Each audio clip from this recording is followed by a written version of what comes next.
Hello बच्चों, once again welcome. मेरा नाम है Manoj Khobragade from Pearl Education और मेरा ग्रेजुएशन जो है वो एनआईटी नागपुर से हुआ है। तो आज की वीडियो में हम पढ़ेंगे भाई परसेंटेज क्या होता है, कैसे इस्तेमाल करते हैं, उसका एप्लीकेशन क्या होता है वो देखेंगे। और आज के वीडियो में हम फोकस करेंगे स्पेशली वर्ड प्रॉब्लम्स में, क्योंकि वर्ड प्रॉब्लम्स में ना थोड़ा सा कंफ्यूजन होता है। उसके कारण आज मैंने सोचा कि इसके ऊपर वीडियो बनाया जाए। परसेंटेज में कुछ चीजों का आपको ध्यान रखने वो मैं अभी बताता हूँ। जैसे कि हम स्टार्ट करते हैं, जैसे कि आपकी फेवरेट चॉकलेट कौन सी है। फॉर एग्जांपल पकड़ लो 10 रुपए की कैडबरी, ठीक है। आज जो है वो 10 रुपए की कैडबरी जो है आपको आज 10 रुपीज में मिल रही है, लेकिन आप दूसरे दिन जाते हो तो पता चला यार 10 रुपीज की कैडबरी तो 20 रुपीज में मिल रही है। सेम टू सेम जो कैडबरी थी ना वो 10 रुपीज की जगह 20 रुपीज की मिल रही है। इसका मतलब प्राइस क्या हो गया है, प्राइस इंक्रीज हो गया है। तो यार हम परसेंटेज इंक्रीज इसका कैसे निकालते हैं? देखो परसेंटेज इंक्रीज ऐसे हो जाएगा, percentage increase is equal to हो जाएगा 20 माइनस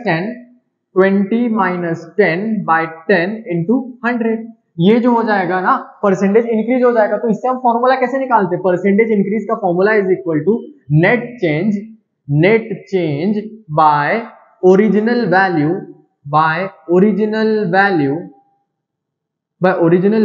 इंटू 100। तो देखा परसेंटेज इंक्रीज का जो है फॉर्मूला ये बन गया।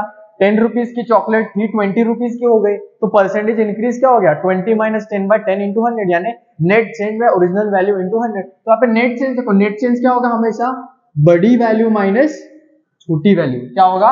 बड़ी वैल्यू माइनस छोटी वैल्यू। छोटी वैल्यू माइनस बड़ी वैल्यू करोगे तो नेगेटिव आएगा, और यहाँ पे नेगेटिव नहीं आना चाहिए। नेट चेंज हमेशा पॉजिटिव आना चाहिए। तो बड़ी वैल्यू माइनस छोटी वैल्यू हमेशा याद रखो। नेट चेंज को मैं क्या लिख सकता हूँ? New value minus original value by original value. तो ये मेरी क्या थी? ओरिजिनल वैल्यू थी, ठीक है। ये मेरी थी ओरिजिनल वैल्यू, ये मेरी आ गई न्यू वैल्यू। तो हम कैसे लिखते हैं नेट चेंज को? New value minus original value by original value into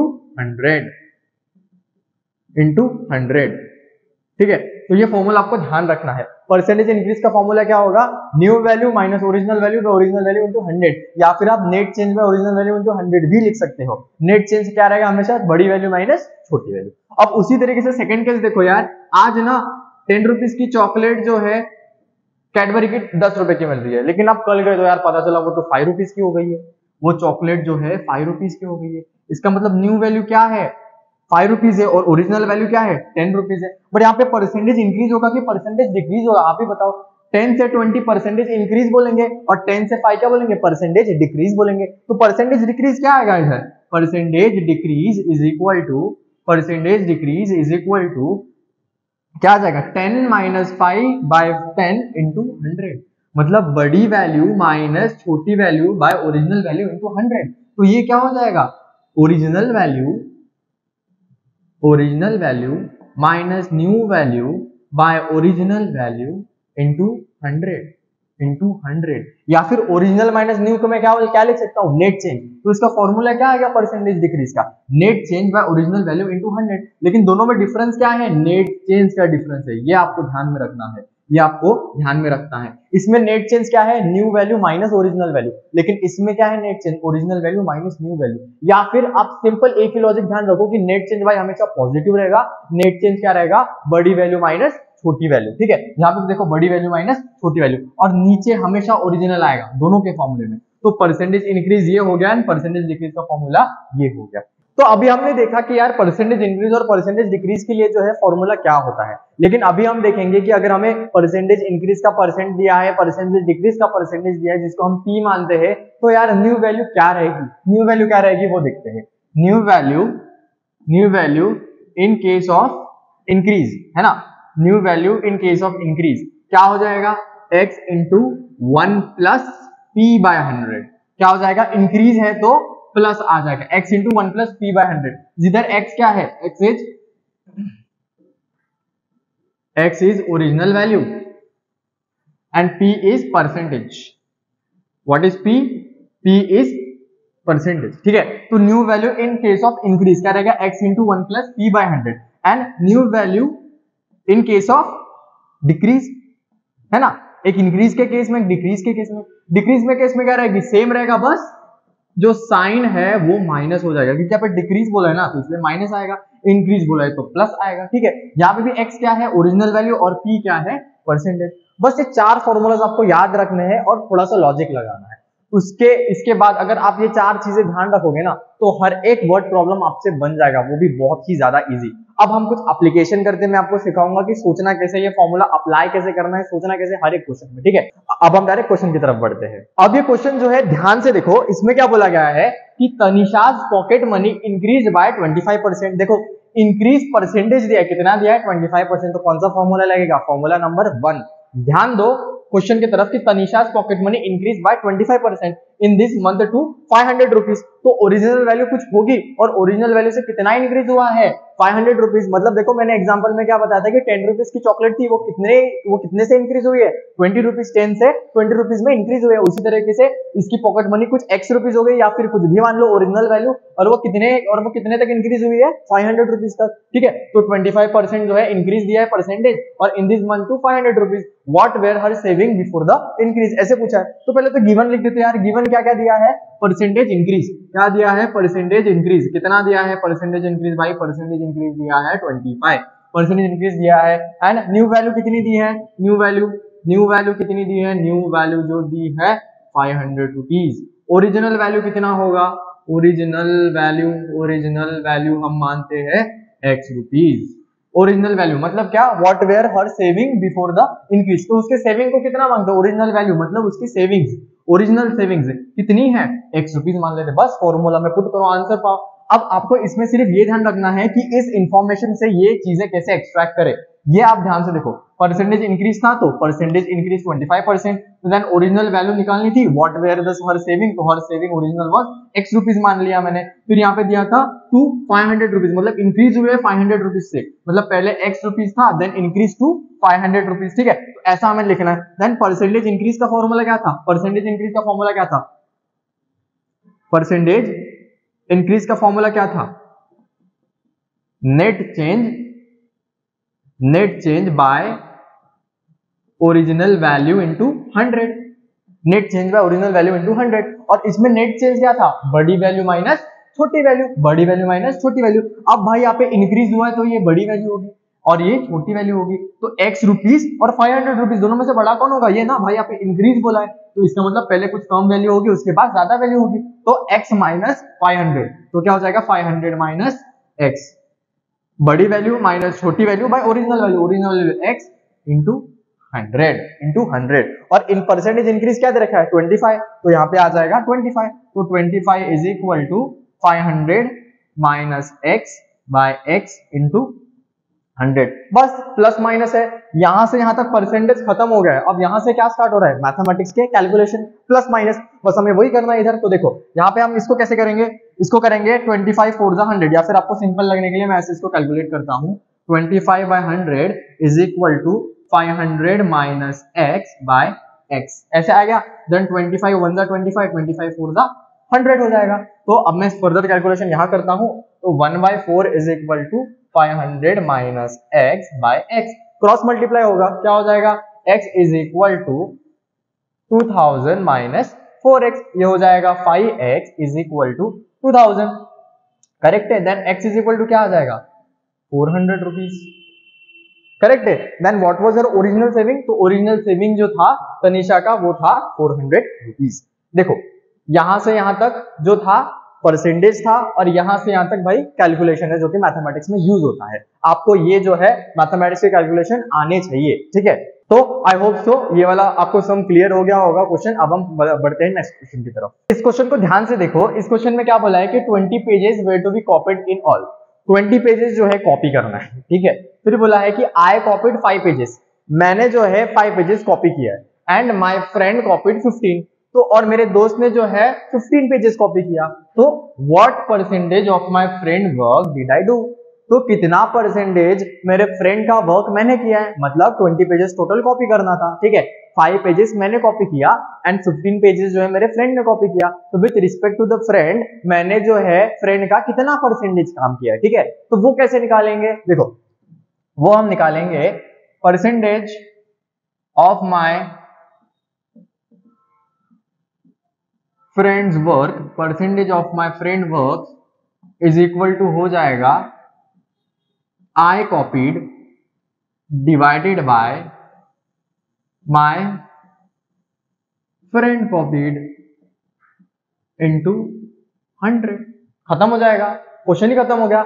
यहाँ पे क्या बोला था, with percentage of my friend work did I do, तो फ्रेंड्स का वर्क जो था उसके रिस्पेक्ट में मैंने उसका कितना काम किया है यही निकालना था, तो इसलिए यहाँ पे 20 नहीं आया। अगर यहाँ पे क्वेश्चन ऐसा पूछा होता कि टोटल परसेंटेज मैंने कितना काम किया है तो क्या आता 5/20 इंटू 100, बट क्वेश्चन में क्या पूछा था, percentage of my friends work, मतलब फ्रेंड का जो काम था उसमें से अगर हम उसे कंपेयर करें तो कितना परसेंट मैंने काम किया था, तो इसलिए जो है यहाँ पे माई फ्रेंड कॉपीड आया है, नहीं तो टोटल नंबर आ जाता है। तो आई कॉपीड जो है 5 है, माई फ्रेंड्स कॉपीड जो है 15 है इंटू 100, ठीक है, फिर बस आंसर आ गया। तो ये हो जाएगा 500, 5 1 5, 5 3 15, ये आ गया 100/3%। अब इसको फ्रैक्शन में लिखेंगे तो कैसा हो जाएगा 1/3%, ठीक है। आई होप सो ये आपको समझ में आ गया होगा। ये थोड़ा ट्रिकी था क्योंकि इसमें कुछ बच्चे क्या कर सकते हैं, I copied by total number of pages लिख सकते थे, ठीक है, बट यहाँ पे फ्रेंड्स वर्क बोला, आपको इसमें ध्यान देना है, इसलिए यहाँ पे टोटल नंबर ऑफ पेजेस नहीं आए हैं, ठीक है। तो 5/15 into 100 and final answer is this. I hope आपको समझ में आ गया होगा। अब हम बढ़ते हैं नेक्स्ट क्वेश्चन की तरफ देखो, इसमें बोला है कि the adult population of the village is 6400। एक विलेज है जिसमें एडल्ट पॉपुलेशन मतलब लोग कितने रहते हैं 6400। If 30% are literate, what is the number of illiterate, मतलब 6400 में से जो है 30% जो पीपल रहते हैं विलेज में वो लिटरेट है, मतलब पढ़े लिखे हैं, और बाकी के जो है इलिटरेट हो गए, तो उनका नंबर कितना है, कितने नंबर ऑफ पीपल जो है इलिटरेट है वो बताना है। अब यार आप सिंपल बताओ कि टोटल परसेंटेज कितना रहेगा, टोटल परसेंटेज कितना रहता है हमेशा, टोटल परसेंटेज 100 रहता है, 100% से हम किसी भी रिस्पेक्ट में बात करते हैं। तो अगर लिटरेट जो है, तो लिटरेट कितने दे रखा है, लिटरेट जो दे रखा है 30% दे रखा है, तो इलिटरेट कितने होंगे यार आप ही बताओ, इलिटरेट कितने हो जाएंगे 100 माइनस 30%, तो इलिटरेट जो है वो हो जाएंगे 70%, करेक्ट है। 30% लिटरेट है विलेज में, तो बाकी के 70% इलिटरेट हो जाएंगे। अब बताना क्या है, what is the number of illiterate, तो नंबर ऑफ इलिटरेट क्या हो जाएगा,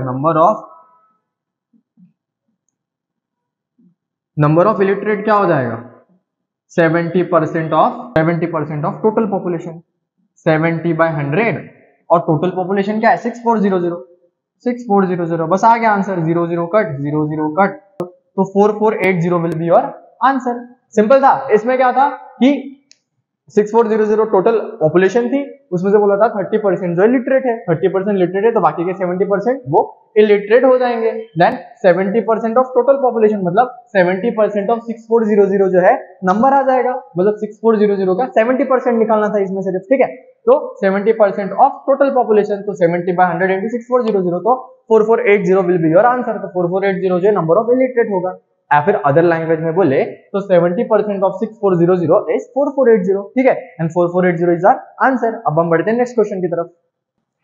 ये क्वेश्चन ध्यान से देखो, इसमें क्या बोला गया है कि the percentage of the pure gold in the 14 carat gold is 58.3%। तो 14 कैरेट गोल्ड है, ठीक है, एक गोल्ड की कैटेगरी होती है 14 कैरेट गोल्ड, तो 14 कैरेट गोल्ड है मतलब कुछ ऐसा गोल्ड है, और इसमें प्योर गोल्ड कितना है 58.3%, मतलब कोई भी 14 कैरेट गोल्ड ले लो तो इसमें प्योर गोल्ड कितना रहेगा 58.3%। तो ये जो मटेरियल है ना 14 कैरेट गोल्ड, इससे जो है उन्होंने बैंगल बनाई है, बैंगल मतलब क्या होता है चूड़िया, तो अब 14 कैरेट बैंगल वेट्स 12.2 ग्राम, तो एक चूड़ी है, ठीक है, ये ऐसी जो है बैंगल है, ठीक है, ये बैंगल कितने ग्राम की है 12.2 ग्राम की, और किससे बनी है 14 कैरेट गोल्ड, 14 कैरेट गोल्ड से बनी है, ठीक है, ये चूड़ी जो है 14 कैरेट गोल्ड से बनी है, और कितना ग्राम है 12.2 ग्राम, तो बोला है कि इसमें प्योर गोल्ड कितना रहेगा, आप ही बताओ यार कि अगर 14 कैरेट गोल्ड में हमेशा 58.3% जो है प्योर गोल्ड है, तो 12.2 ग्राम में कितना परसेंट गोल्ड रहेगा, सिंपल है, क्या रहेगा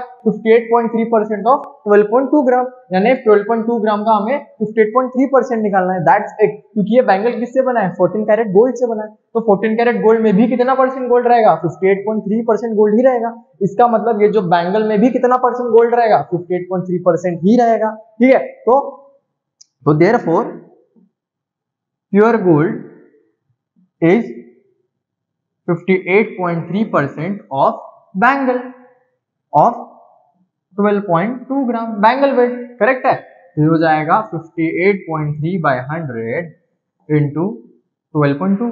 इसके बाद कैलकुलेशन करेंगे, सिर्फ कैलकुलेशन करना है, ये क्या हो जाएगा 58.3 12.2 हो जाएगा 2 3 6 हो जाएगा 711.26 711.26 बाय 100, तो कितना आ रहा है ये 7.1126 ग्राम। ठीक है, इसको अप्रोक्सीमेटली कैसे लिख सकते हैं, अप्रोक्सीमेटली ये होगा 7.113 ग्राम।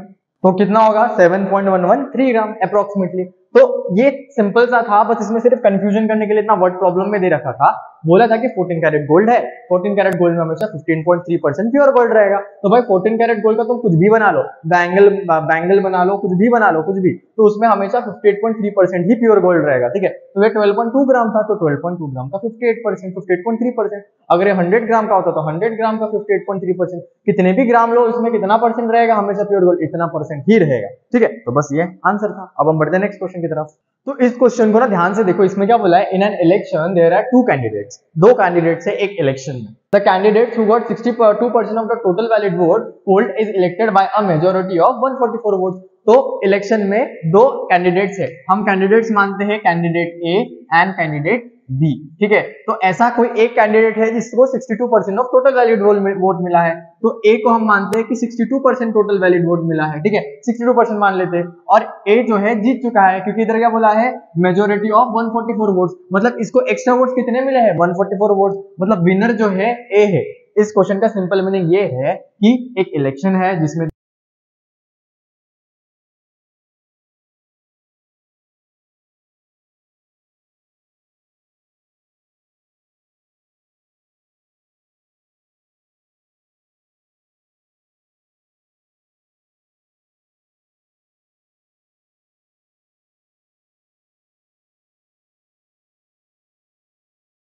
ठीक है, तो 38%, इसका मतलब ए को जो है 62% वोट मिला है और बी को 38% वोट मिला है। लेकिन ए को एक्स्ट्रा वोट्स कितने मिले हैं, 144 वोट्स मिले हैं। तो हम मानते हैं कि वोट की ए कैंडिडेट को ए वोट्स मिले हैं और बी कैंडिडेट्स को बी नंबर ऑफ वोट्स मिले हैं। तो बोला है कि what is the total number of valid vote. तो हम ऐसे मानते हैं कि ए को जो है total number of votes A मिले हैं और बी को total number of vote B मिले हैं। तो देयरफॉर ए माइनस बी जो है 144 होगा। Total number of votes A got minus total number of votes B got, यानी इसको जितने वोट मिले हैं उसको इससे माइनस करे तो एक्स्ट्रा वोट्स आ जाएंगे।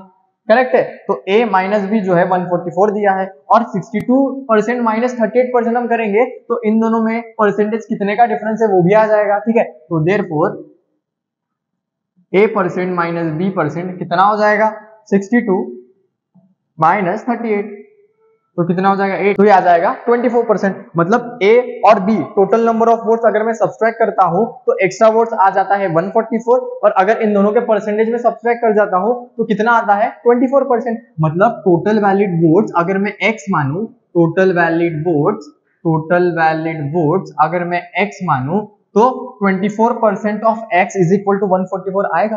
देयरफॉर 24% ऑफ x या फिर of total valid votes is 144। Correct है, तो 24% यानी 24/100 into total vote is x and that is 144। बस यहाँ पे x की वैल्यू निकालनी है, x इज इक्वल टू कितना हो जाएगा 144 इंटू 100/24। बस ये कैलकुलेट करना है, कितना आ जाएगा 12 2 24, 12 12 144, 2 6 12, तो 600 जो है total number of valid votes होगा। करेक्ट है, अगर आपको इसमें कंफ्यूजन हो रहा होगा तो फिर से मैं समराइज कर देता हूं। इसमें जो है एक इलेक्शन था जिसमें दो कैंडिडेट जो है यहाँ पे खड़े हुए थे इलेक्शन के लिए, लेकिन इसमें से एक ही कैंडिडेट जीता है, वो कैंडिडेट जीता है जिसको 62% ऑफ टोटल वोट्स मिले हैं। तो ए और बी मैंने टोटल कैंडिडेट्स लिए, ए और बी, कैंडिडेट ए और कैंडिडेट बी ले लिया। टोटल नंबर ऑफ वोट जो है ए को मिले वो ए मान लिया, और टोटल नंबर ऑफ बी को जितने वोट्स मिले वो मैंने बी मान लिया। तो ए जो है 62% वोट मिला, मतलब मेरे लिए ए जो विनर था और बी जो था वो लूजर था। तो अगर ए को 62% वोट मिले हैं तो 100 माइनस 62, 38% जो है किसको वोट मिले हैं, बी को मिले हैं।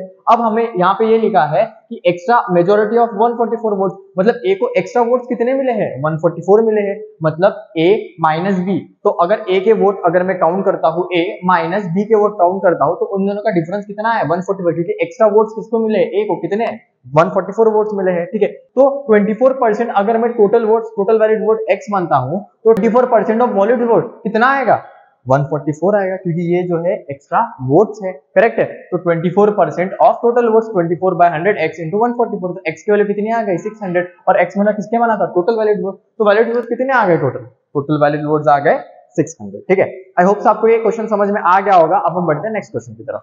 इसमें देखो कि the percentage reduction of the number of students in school from last year to current year is 30%। अब यहाँ पे बोला है परसेंटेज रिडक्शन दिया, मतलब परसेंटेज डिक्रीज की वैल्यू दे रखी है। Percentage decrease of the number of student in the school from last year to the current year is 30%, मतलब लास्ट ईयर कुछ और बच्चे थे और अगले ईयर मतलब करंट ईयर में जो है कुछ बच्चे जो है घट चुके हैं, मतलब टोटल नंबर ऑफ स्टूडेंट अगर 500 थे तो इस बार जो है 30% से घट चुके हैं, और परसेंटेज डिक्रीज कितना है 30%। फिर बोला है presently there are 434 students, how many students were there in the school last year. इस क्वेश्चन में ये बोला गया है कि पिछले साल जो है कुछ बच्चे थे स्कूल में, ठीक है, और उसमें से कुछ बच्चे जो है स्कूल छोड़ के चले गए, तो इस साल कितने स्टूडेंट बचे, 434 स्टूडेंट बचे, तो परसेंटेज रिडक्शन कितना हुआ है 30% हुआ है। तो हमें ये बताना है कि पिछले साल जो है बच्चे कितने थे स्कूल में, ठीक है। तो यहाँ पे परसेंटेज रिडक्शन बोला है तो यार हम परसेंटेज डिक्रीज का फॉर्मूला लगाएंगे। क्या होता है परसेंटेज डिक्रीज का फॉर्मूला, हमने अभी देखा था, percentage decrease is equal to net change, is equal to होता है net change by original value, net change by original value into 100। अब आप बताओ परसेंटेज डिक्रीज दे रखा है 30%, ठीक है। ओरिजिनल वैल्यू जो है हमें ढूंढनी है, क्योंकि लास्ट ईयर को हम ओरिजिनल वैल्यू पकड़ते हैं, और परसेंटेज चेंज कितना होता है, बड़ी वैल्यू माइनस छोटी वैल्यू। तो पिछले साल ज्यादा स्टूडेंट थे, इस साल कम हो चुके हैं, तो original value minus 434 by original value into 100। तो अब यहाँ पे मैं लिख भी देता हूं, जैसे कि ओरिजिनल वैल्यू यानी लास्ट ईयर स्टूडेंट्स कितने थे, x थे। अब वो डिक्रीज कितने हुए हैं, न्यू वैल्यू डिक्रीज कितने हुए हैं, डिक्रीज होके 434 बचे हैं, ठीक है। तो इधर हम कैसे करेंगे, परसेंटेज डिक्रीज दे रखा है 30%, नेट चेंज होता है बड़ी वैल्यू माइनस छोटी वैल्यू, बड़ी वैल्यू माइनस छोटी वैल्यू। ऑब्वियसली डिक्रीज हुए हैं तो अगले साल इस साल घटेंगे ना, क्योंकि पिछले साल ज्यादा होंगे इसलिए इस साल घटे हैं, तो ये बड़ी होगी और ये छोटी होगी, तो यहाँ पे आएगा बड़ी वैल्यू माइनस छोटी वैल्यू बाय ओरिजिनल x है इनटू 100। यहाँ पे परसेंटेज खत्म हो गया। अब यहाँ से क्या चालू होता है, प्लस माइनस यानी कि कैलकुलेशन चालू होते हैं। अब हम इसको कैलकुलेट करेंगे, ये क्या आ जाएगा 30x बाय 100, ये x इधर गया और 100 इधर आ गया, ये हो जाएगा x माइनस 434, 0 से 0 कट, तो 3x is equal to 10x minus 4340। इसको मैं यहाँ पे सॉल्व करता हूँ, तो ये क्या हो जाएगा 10x माइनस 3x हो जाएगा 7x is equal to 4340। x is equal to आ जाएगा 6 7 42, 7 2 14 आ जाएगा 620। मतलब ओरिजिनल वैल्यू, मतलब लास्ट ईयर स्टूडेंट कितने थे, 620 स्टूडेंट थे, ठीक है। आई होप आपको ये समझ गया होगा। इसमें क्या था, सिर्फ वर्ड में हमें कुछ ऐसे इन्फॉर्मेशन एक्सट्रैक्ट करनी थी। मैं किससे समझ गया, यहाँ पे जैसे परसेंटेज रिडक्शन आया था ना, तो वैसे ही मुझे दिमाग में क्लिक हो गया यार ये फॉर्मूला यूज हो सकता है, क्योंकि परसेंटेज डिक्रीज का फॉर्मूला क्या होता है, net change by original into 100, और नेट चेंज क्या होता है, बड़ी वैल्यू माइनस छोटी वैल्यू। सिंपल था ये, ठीक है। तो total number of student in last year in school was 620, ठीक है। अब हम बढ़ते हैं नेक्स्ट क्वेश्चन की तरफ। इस क्वेश्चन को ध्यान से देखो, यहाँ पे बोला है if the salary of x is 20% more than the salary of y, ठीक है। एक आदमी है x और दूसरा आदमी है y, तो सैलरी ऑफ x की जो सैलरी है वो 20% ज्यादा है किससे, सैलरी ऑफ y से। फिर बोला है then by how much percentage is the salary of y less than x, ठीक है। अब यहाँ पे सिंपल बोला है कि x की सैलरी 20% ज्यादा है y से, तो y की सैलरी कितने परसेंट लेस है x से, ठीक है। तो इसको सोचना कैसे, करना कैसे, इसकी ट्रिक क्या है मैं अभी आपको बताता हूं। देखो इसमें ऐसा करना है कि let salary of y be 100 rupees. देखो इसको सॉल्व करने के ना बहुत सारे तरीके हैं। एक तो मैं ले सकता हूं कि salary of x is x rupees and salary of y is y rupees, लेकिन उसका कैलकुलेशन बहुत लंबा जाएगा, तो इसलिए हम एज्यूम करते हैं कि 100 rupees he salary of y होगी। तो जैसे कि सैलरी ऑफ x है, सैलरी ऑफ y है, तो आपको हमेशा जो सेकंड वैल्यू जो होगी ना यहाँ पे सैलरी ऑफ y, उसकी वैल्यू हमेशा 100 रुपीज लेनी है ऐसे टाइप ऑफ क्वेश्चन में, ठीक है। Salary of x is 20% more than the salary of y, तो यहाँ पे जो दूसरा टर्म होगा ना उसकी हमेशा आपको क्या लेनी है, 100 रुपीज लेनी है। अब 100 रुपीज ही क्यों लेनी है वो आपको फर्दर समझ जाएगा जैसे मैं कैलकुलेशन करता हूँ। अब यहाँ पे क्या बोला है, सैलरी ऑफ x, तो सैलरी ऑफ x इसका मतलब होता है equal to 20% more than the salary of Y, यानी वाई से 20% ज्यादा है, ठीक है। तो salary of Y plus 20% of salary of Y, ऐसी होगा। तो सैलरी ऑफ वाई कितना है हमारा 100 और 20/100 into 100, 20% of salary of Y 100, तो कितना हो जाएगा 100 प्लस 20 इज इक्वल टू हो जाएगा 120 रुपीज, ठीक है। तो सैलरी ऑफ एक्स कितनी है 120 रुपीज, सैलरी ऑफ वाई अगर 100 रुपीज है तो सैलरी ऑफ एक्स कितनी है 120 रुपीज। अब हमें बस इसका उल्टा सोचना है, इसका उल्टा क्या सोचना है कि what how much percentage is salary of Y less than X. तो इसको कैसे लिखना है, देखो इसको ऐसे लिखना है percentage of Y less than X is, देखो फिर से हम इसमें क्या कर रहे हैं कंपैरिजन कर रहे हैं। तो इसमें हम कैसे करेंगे, सैलरी ऑफ वाई बतानी है एज कंपेयर टू एक्स, मतलब कितने परसेंट लेस है एक्स से। तो हमारी एक्स की सैलरी कितनी आई है 120 रुपीज और वाई की सैलरी कितनी आई है 100 रुपीज, लेकिन इन दोनों में डिफरेंस कितने का है 20 रुपीज का, करेक्ट है। इसकी 100 है इसकी 120 है, तो डिफरेंस कितने का है 20 रुपीज का। और यहाँ पे क्या पूछा है percentage of Y less than the X is, तो क्या आएगा ये डिफरेंस आएगा। सबसे पहले ये डिफरेंस इधर लिख देंगे 20/120 रुपीज बाय 120 रुपीज, क्योंकि किसके रिस्पेक्ट में कर रहे हैं हम एक्स के रिस्पेक्ट में कंपेयर करें ना। Percentage of Y less than the X is क्या होगा 20/100, 20/100 इंटू 100, क्योंकि परसेंटेज निकालते हैं तो इंटू 100 करना पड़ेगा। तो 20 जो है इन दोनों के सैलरी के बीच का डिफरेंस है, मतलब कितने से लेस है सैलरी 20 से लेस है, और टोटल सैलरी एक्स की कितनी है 120, तो 20/120 इंटू 100, तो ये क्या हो जाएगा 100/6, ये हो जाएगा 50/3 और ये हो जाएगा 3। तो इतना परसेंट जो है salary of Y is less than the X. I hope so आपको ये क्वेश्चन समझ गया होगा। देखो ये क्वेश्चन को मैं समराइज करता हूं, इसमें दिया था salary of X is 20% more than the salary of Y. Salary of X जो है वो 20% ज्यादा थी, सैलरी ऑफ एक्स जो है वो 20% ज्यादा थी वाई से। अब हमें ये पूछा है कि वाई की सैलरी कितनी परसेंट लेस है एक्स से, इसका उल्टा ही सोचना था हमें, ठीक है। तो सैलरी ऑफ वाई मैंने माना 100 रुपीज, तो सैलरी ऑफ एक्स कितना दिया था salary of Y plus 20% of salary of Y, 20% ज्यादा थी सैलरी से, तो क्या था 100 प्लस 20/100 इंटू 100, तो 120 रुपीज आया। तो इन दोनों में डिफरेंस कितना है सैलरी का 20 रुपीज का डिफरेंस है, और हमें पूछा है percentage of Y less than the X is, तो 20/120 इंटू 100। अब यहाँ पे 20 क्यों आया, क्योंकि इन दोनों के सैलरी का डिफरेंस कितना था 20 रुपीज था, और एक्स की सैलरी कितनी थी 120, क्योंकि हमें किससे कंपेयर करना था वाई की सैलरी एक्स से कंपेयर करना था, तो इसलिए वाई की सैलरी कहां पे आ गई डिनोमिनेटर में आ गई, ठीक है। आप ऐसे भी सोच सकते हो, डिफरेंस जो आएगा वो इधर आएगा और वाई एक्स की सैलरी जो है 120 आ जाएगी, तो 20/120 इंटू 100 और आंसर आ जाएगा 16 2/3%, ठीक है। अब हम बढ़ते हैं नेक्स्ट क्वेश्चन की तरफ। अब हम ये क्वेश्चन को ध्यान से पढ़ते हैं। इसमें बोला गया है कि a man losses 20% of his money, एक मैन है जो 20% अपनी मनी लॉस कर दिया है, after spending 25% of the remainder he has 480 left, what is the amount of money he originally had. तो ऐसे करते हैं, जो ये लाइन लिखे ना ओरिजिनल मनी, हम उसको एक्स पकड़ लेते हैं, तो let original money be X rupees, ठीक है। तो सबसे पहले स्टेटमेंट है a man losses 20% of his money, तो लॉस कितना हुआ है, लॉस हुआ है 20% of X, 20% of original money ना, 20% लॉस हुआ है तो किससे लॉस होगा ओरिजिनल मनी से, तो 20% ऑफ ओरिजिनल मनी यानी कि एक्स, तो ये कितना हो जाएगा 20/100 इंटू एक्स, तो ये हो जाएगा 20x/100 रुपीज, ठीक है।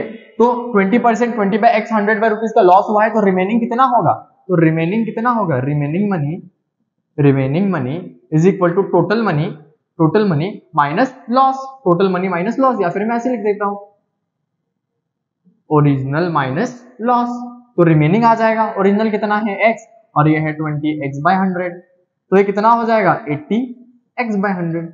अब बोला गया है कि after spending 25% of the remainder, तो ये जो रिमेनिंग मनी है उसने इससे भी 25% खर्चा कर दिया है, तो इसका पहले हमें 25% निकालना पड़ेगा, देयरफॉर 25% ऑफ रिमेनिंग कितना हो जाएगा 25% ऑफ रिमेनिंग क्या था 80x/100, इसको सॉल्व करेंगे तो क्या आ जाएगा 24 देन 4 2 तो आएगा 20x/100, तो जो रिमेनिंग था, रिमेनिंग में से इतना उसने परसेंट खर्चा कर दिया। क्या कर दिया? स्पेंड। तो ये 20x/100 क्या आ जाएगा? तो spend is equal to 20x/100। फिर बोला है कि जो बचा हुआ पैसा है वो 480 था, तो इसमें से भी रिमेनिंग क्या हो जाएगा? फिर से रिमेनिंग हो जाएगा कि उसके पास ओरिजिनली पैसा 80x/100 था, 80x/100 था, मतलब रिमेनिंग था। रिमेनिंग में से उसने 25% खर्चा किया, मतलब 20x/100 फिर से खर्चा कर दिया। 20x/100 तो कितना पैसे बचा? 60x/100, 60x/100। और 60x/100 मतलब रिमेनिंग वैल्यू कितनी दे रखी है यहाँ पे? फिर से 480 लेफ्ट, तो 480 को इक्वेट कर देंगे। 480 इज इक्वल टू 60x/100। अब बस कैलकुलेशन चालू हो गया, यहाँ पे परसेंटेज खत्म हो गया, पर कैलकुलेशन करते ये क्या हो जाएगा? रुपीस। ठीक है, इसका मतलब क्या था कि ओरिजिनल मनी इसके पास कितना था? 800 रुपीज। करेक्ट है। ये क्वेश्चन काफी इजी था, इसमें बस आपको सोचना है कि ये जो गिवन है उसको ब्रेक कैसे करना है। यहाँ पे मैंने ओरिजिनल मनी को जो है x मान लिया, फिर यहाँ पे बोला था कि 20% लॉस हुआ है, तो 20% ऑफ टोटल मनी या फिर original money 20% of x is equal to ये आया। अब फर्दर क्वेश्चन में बोला है आफ्टर स्पेंडिंग 25% ऑफ रिमाइंडर, तो जो रिमाइंडर बचा था वो क्या होगा? Original money minus loss. तो ओरिजिनल माइनस लॉस कितना आया? 80x/100। अब इसमें से भी उन्होंने कितना खर्चा किया है? 25% किया है, मतलब इससे फिर से 25% खर्चा किया है। 25% ऑफ रिमेनिंग कितना आया? 20x/100। मतलब इसमें से इन्होंने इतना खर्चा किया, तो रिमेनिंग कितना बचा? फिर से remaining is equal to total minus spend. Total minus spend is equal to remaining जो है ये आ गया। करेक्ट है, रिमेनिंग ये आ गया। तो इसकी वैल्यू कितनी दे रखी है? 25% of remainder, he has 480 left. ठीक है, तो पहले 20% उन्होंने मनी लॉस कर दिया, फिर जो रिमेनिंग था उसमें से फिर से 25% खर्चा किया, फिर जो खर्चा बचा उससे जो रिमेनिंग बचा वो 480 दिया है, तो वो इक्वल टू हमने 480 कर दिया। इसको फर्दर सॉल्व किया तो x is equal to 800 rupees आ गया। इसका मतलब the amount of money he originally had was 800 rupees. ठीक है, आई होप आपको समझ में आ गया होगा। अब बढ़ते हैं नेक्स्ट क्वेश्चन की तरफ। इस क्वेश्चन को देखो, इस क्वेश्चन में ये बोला गया है कि अ नंबर इंक्रीज बाय 10%। एक नंबर है, कोई भी हम x मानेंगे और वो इंक्रीज हुआ 10% से, ठीक है, and then that number is decrease by 10%, what is the net change in the number. अब इसके ना सॉल्व करने के दो तरीके, एक तो मैं x मान के सॉल्व करूं या फिर दूसरा 100 जो नंबर था वो एज्यूम करके 100 सॉल्व करूं। तो इसमें क्या करते हैं हम? एजम्पशन करते हैं, assumption let that number be, let that number be, let that number be 100। ठीक है, क्योंकि मैं अगर x मानूंगा तो वो उसका कैलकुलेशन बहुत बड़ा चला जाएगा, तो हम ऐसे करते हैं लेट दैट नंबर बी 100। अब बोला है कि a number is increase by 10%, तो इंक्रीज बाय 10%, इंक्रीज बाय 10%। इसका मतलब न्यू वैल्यू क्या होगा? न्यू वैल्यू इंक्रीज वाला क्या हो जाएगा? हमने फॉर्मूला लिखा था, क्या था? x into 1 plus P by 100। Correct है, तो न्यू वैल्यू क्या होगी? x क्या था वहां पे? ओरिजिनल वैल्यू था, और ओरिजिनल वैल्यू क्या है हमारी? 100। 1 प्लस p, इंक्रीज कितने से हुआ है? 10% से, 1 प्लस 10 बाय 100, 1 प्लस 10 बाय 100, तो कितना हो जाएगा ये?